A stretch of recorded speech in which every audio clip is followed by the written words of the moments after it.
Değerli şagirdlər, indi isə birinci mətnin, yəni oxuyub işlədim. İnşallah ki, maksimum sürətli şəkildə işlədim. Yəni və videonu tez bir şəkildə çəkirəm ki, rahat yoxlayasınız. Əgər gözdən qaçan nəsə bir şey olsa, inşallah ki olmaz. Siz şərh bölməsində yazarsınız, bir də baxarıq. İndi isə getdik. 37-ci sualda deyir ki, üçbucaq.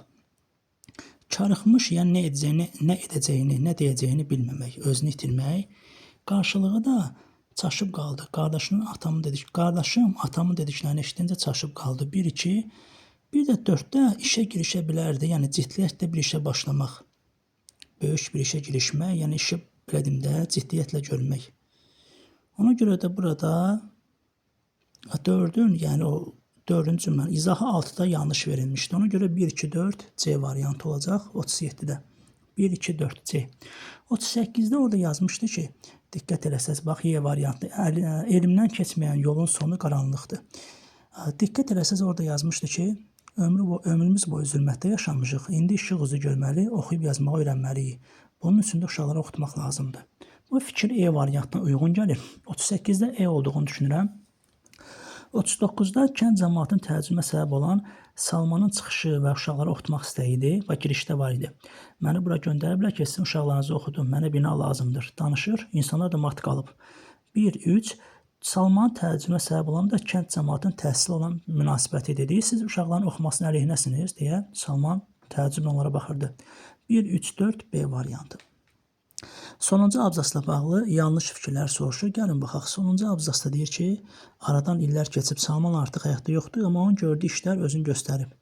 Deməli, 2 səhvdir. Axı öz gördüyü iş səmərəsini vermişdi. Hətta bir nəfər alim kimi də qayıtmışdı. Yəni, bu hadisəni nəql edən. Bir də 5-də səbəbindən asılı olmayaraq təhsil alan şəxslər öz kəndlərinə qayıtmaq istəmir. Axı, bu hadisəni danışan alim olaraq öz kəndinə qayıtmışdı. 2-5 A variantı. 41-də hadisəni nəql edən şəxslə bağlı doğru fikirdir. Salman astığı məktəbdə təhsil alır. Onun yetirmələrindəndir. Bəli, özü demişdi. 3-də yazıb, cəmaatın məktəb binası üçün təklif etdiyi yerə etirazını bildirir. Xeyr, Salman özü əksinə yer göstərmişdi. 1-3, doğma kəndində məktəb açmaq təşəbbüsü narazılıq səbəb olsa da məqsədindən dönmür. Bu var idi. Bir dəqiqə baxaq. Biri götürdük. Deyir, sakinləri məktəb açılması, doğma kəndində məktəb açmaq təşəbbüsü. Doğma kəndi yox. Bu gəlmə adam idi, danışığından da hiss elədik. 1-3-4 C variantı 41-də. Biraz çaşdırıcı sual idi. Mətnə əsasən hansı hadisəni əsaslandırmaq mümkündür? Müəllimin heç bir vəsaitdən istifadə etmədən uşaqlara oxumağı öyrətməsi. Yazıb ki, bu oğlan əlində heç bir dəstək, əlifba kitabı olmadan, yəni bizi oxutmuşdu. Yəni, əlində heç bir vəsaiti yox idi. Çünki 4 illik təhsil almışdı. Belə. Aha, bunu da dedik. Bir dənə baxaq ki, gözdən qaçan bir şey qalmadı. Keçək o bir suala.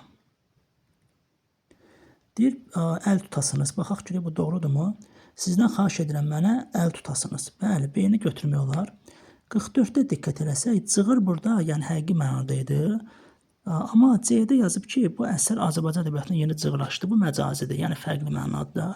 Biri AC, burada aləm, yəni məcazi mənadır, bəli.